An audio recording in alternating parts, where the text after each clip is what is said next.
The first performance was within Fear of the Unknown, which was performed by Vincent Owoko, or best known as Vic, and Suleiman. This is a performance that I also know of because the original creation and performance of this was the photo that African began with. That was what we were creating.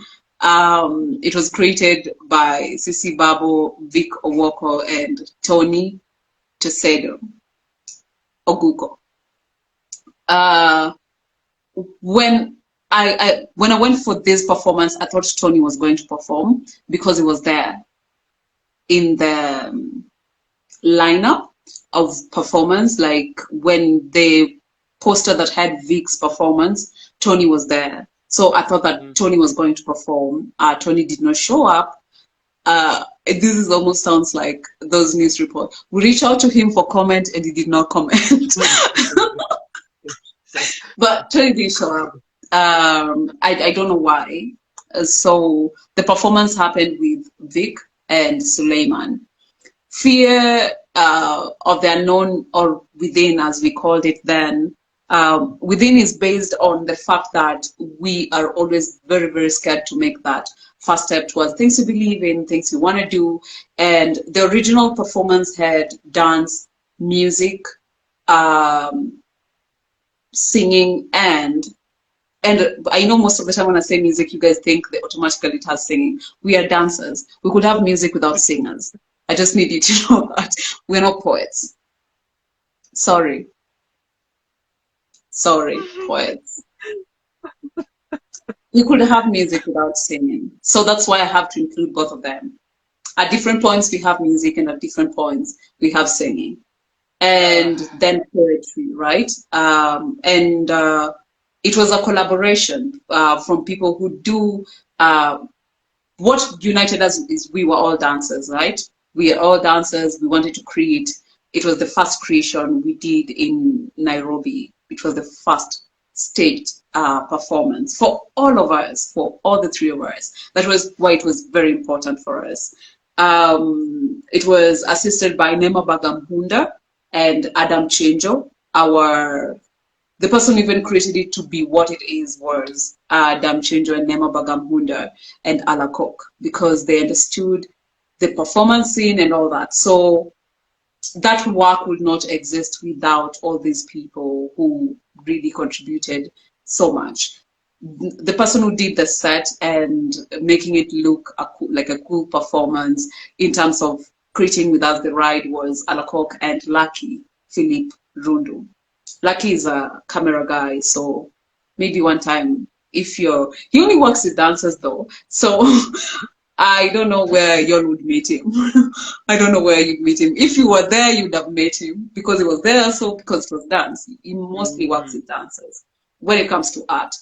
I loved, like, Within, watching it again on stage, and this time around not as a performer, but as someone who's outside. And what disappointed me, and this is personal, because it was a creation that I contributed to, is the lack of growth in it, that the fact that it did grow, right? I would have wanted to see what it would have become with Suleiman in, and Suleiman being quite a name in the dance space too, because he danced dance theater.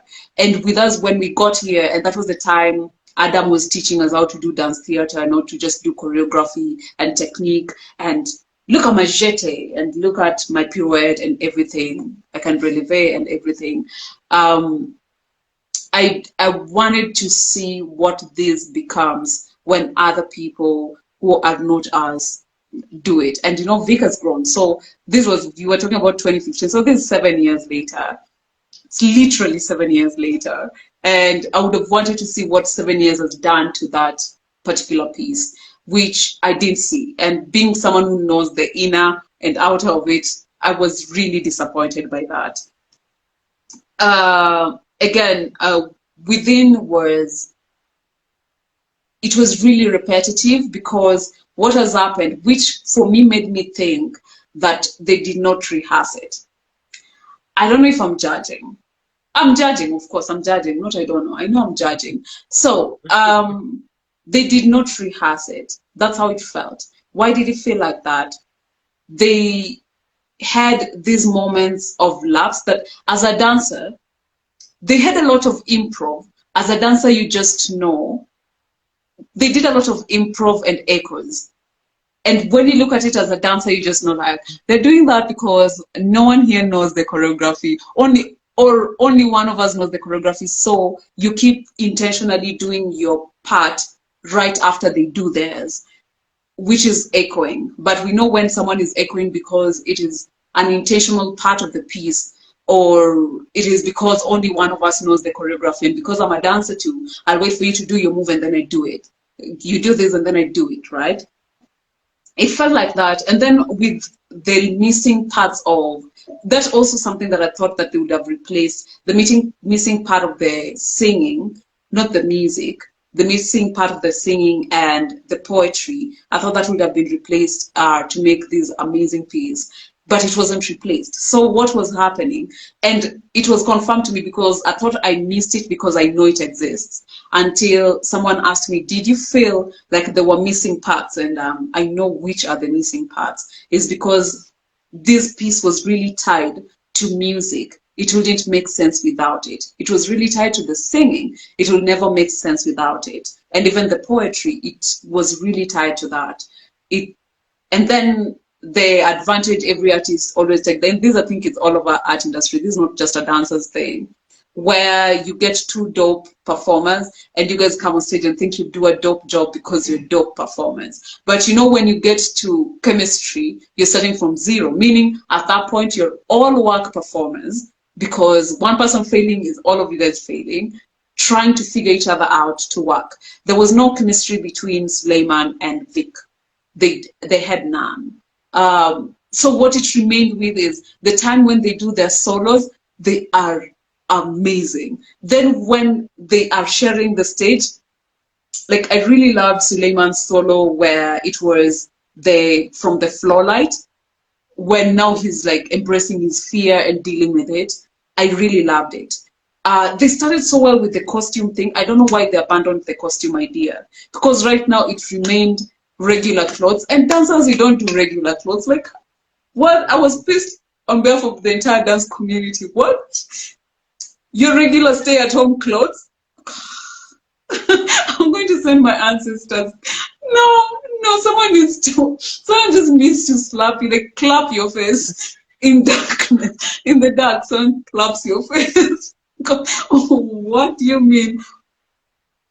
I wanted to see them, like the costume idea, where they started from in the darkness of that black costume, and then they got rid of it and they never used it again. Like, we all know props and costumes stay for life. Every artist knows that. Like, this is not just a dancer thing. I don't think you'd go with a chair on stage and stand in front of the chair the entire time, like just get there, sit on it, and then you stand, then you never use it ever again. You've wasted that chair, you've wasted it. And so that is something that I wasn't cool with. Like, why are you not using your costumes? You had really amazing costume when you started this. You got rid of the costumes too fast for me. I didn't feel like we stayed in that costume moment. And then all of a sudden we're leaving.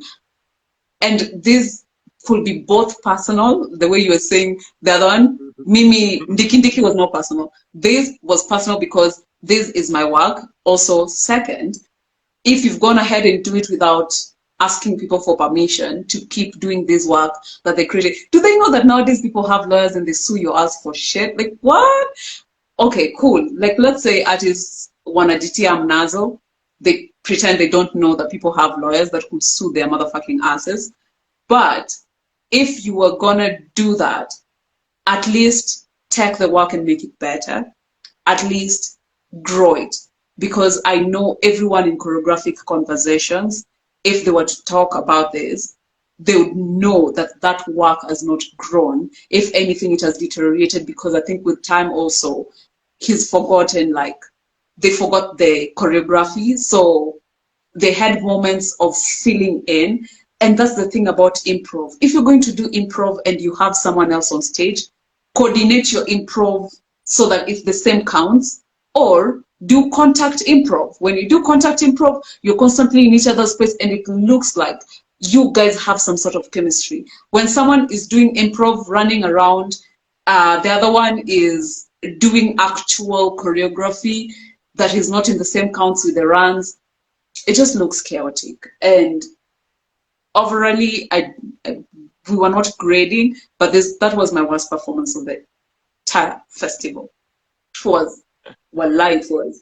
This is like, I would love to hear anyone else's opinion on it, and I would love to debate the people who performed it, not debate them, talk to them.